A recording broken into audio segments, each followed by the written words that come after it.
किसी की हिम्मत, किसी की हिमाकत, किसी की औकात नहीं कि भारत को गृह युद्ध में झोंकने का काम करे। पानी में उबाल आता है ना, तो कुछ उबाल मारते रहते हैं, लेकिन उनको ठंडा कैसे करना है ये उत्तर प्रदेश के हमारे बाबा योगी आदित्यनाथ जी को पता है। पत्रकारों को जलाने का काम करते हो और कहते हो हम लोकतंत्र की रक्षा कर रहे हैं। ये कहाँ चले गए मोमबत्ती गैंग वाले?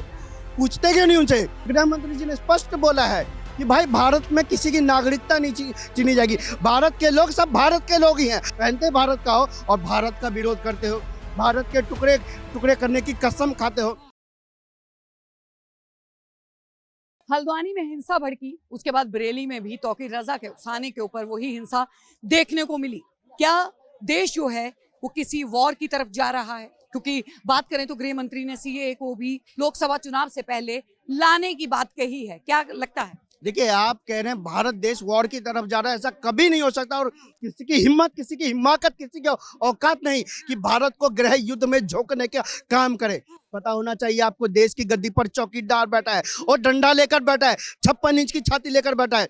किसी की औकात नहीं है कि देश में गृह युद्ध करे। जो कुछ तटपुंजिये लोग हैं, जो सड़क छाप गुंडे हैं, वो उबाल मारते रहते हैं। जैसे पानी में उबाल आता है ना, तो कुछ उबाल मारते रहते हैं, लेकिन उनको ठंडा कैसे करना है ये उत्तर प्रदेश के हमारे बाबा योगी आदित्यनाथ जी को पता है। और भाजपा शासित हर एक मुख्यमंत्री को पता है कि इनकी उबाल को ठंडा कैसे करना है, किस डंडे से ठंडा करना है पता है। और इलाज हो रहा है, इलाज जारी है उनका।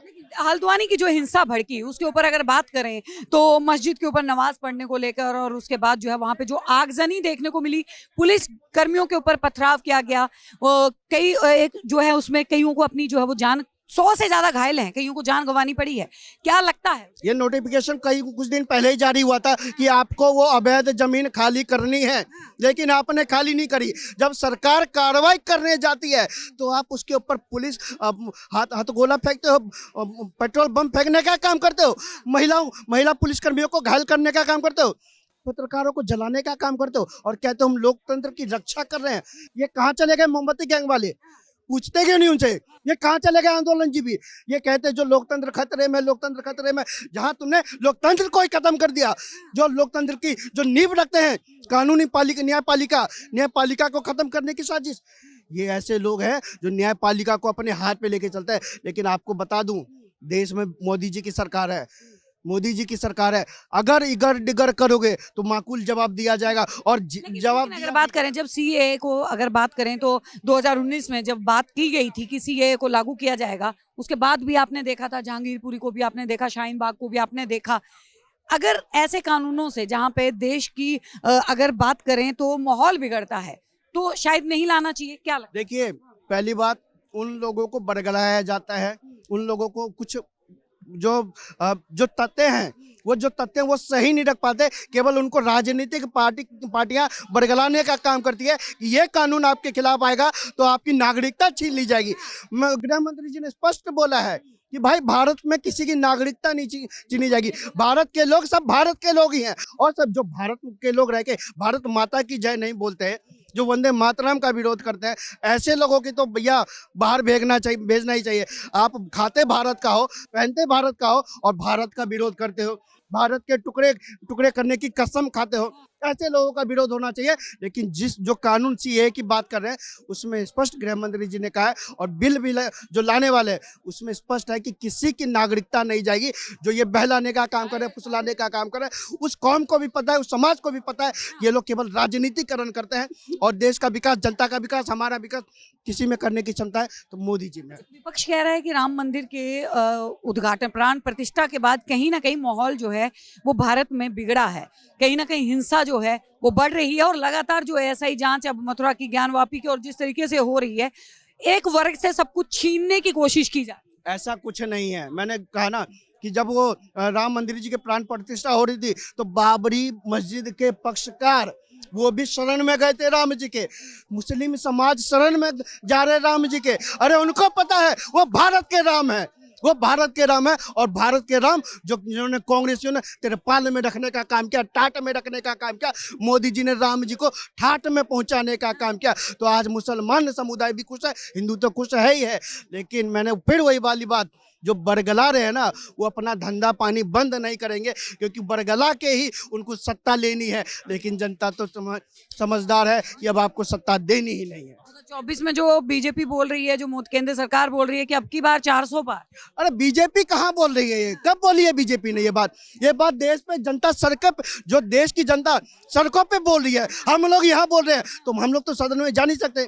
वही बात मोदी जी ने वहां पे बोली है सदन के पटल पर कि अब की बार 400 पार। और देश के मन की बात भी खड़गे जी ने बोली है, अब की बार 400 पार। जयंत चौधरी ने भी बोली है अब की बार 400 पार। बिहार से नीतीश कुमार उसने भी बोली है अब की बार 400 पार। पंजाब से शिरोमणि अकाली दल वो भी बोल रहे अब की बार 400 पार। और ममता दीदी बोल रही है कांग्रेस 40 भी नहीं ला पाएगी। तो स्पष्ट है साहब कि स्पष्ट है साहब, देश की जनता और इंडी जो गठबंधन है, घमंडिया जो गठबंधन है, इनको भी पता है कि मोदी जी में क्षमता है। मोदी जी के साथ गठबंधन जो जनता का है वो गठबंधन अटूट है। उस गठबंधन को छेड़ना, उस गठबंधन को कोई तोड़ नहीं सकता, किसी की हिमाकत नहीं।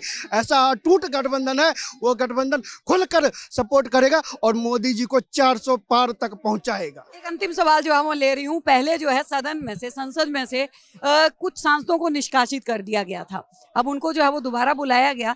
मोदी जी का एक जो है वीडियो काफी वायरल हो रहा है जिसमें वो कह रहे हैं कि सदन में जो है मनोरंजन की कमी थी। चलिए वो नहीं पहुंचे, वो न्याय यात्रा निकाल रहे हैं, लेकिन उनके कुछ लोग पहुंचे हैं जो कि हमें मनोरंजन कर दे रहे हैं। सही बात है, मनोरंजन करने वाले लोग मनोरंजन ही कर रहे हैं ना। और तो मोदी जी ने यह भी तो कही है कि 24 के बाद जो ऊपर वाली बालकनी है वो खाली है और विपक्ष के लोग वहां आके दर्शक दीर्घा में बैठेंगे। तो जनता का मन है मैडम, ये जनता कह रही है कि सत्ता में तो ये भाजपा होगी। ये गठबंधन असलियत में सत्ता के शीर्ष पे पहुंचने का नहीं, ये गठबंधन विपक्षी एकता का था। ये गठबंधन विपक्ष में बैठे कम से कम उसका था, विपक्ष की कुर्सी हथियाने का गठबंधन था, सत्ता का गठबंधन नहीं था। ये तो विपक्ष के, अभी ऐसा समय आ गया है, ऐसे विकास की बयार है कि अब सत्ता पक्ष के लिए मोदी जी को लड़ाई नहीं करनी पड़ रही है, विपक्ष में बैठने के लिए विपक्षियों को एक होना पड़ रहा है। ये हालत है देश का। बहुत बहुत धन्यवाद। तो देखिए लगातार जिस तरीके के माहौल जो है इस वक्त देश में चल रहा है, उसके ऊपर जो है वो हमने आपको राय सुनाई जनता की। आप लोगों की क्या राय है हमें जरूर बताइएगा। बने रहिए हमारे साथ, देखते रहिए सौगंध टीवी। आप देख रहे हैं सौगंध टीवी, सौगंध वतन की।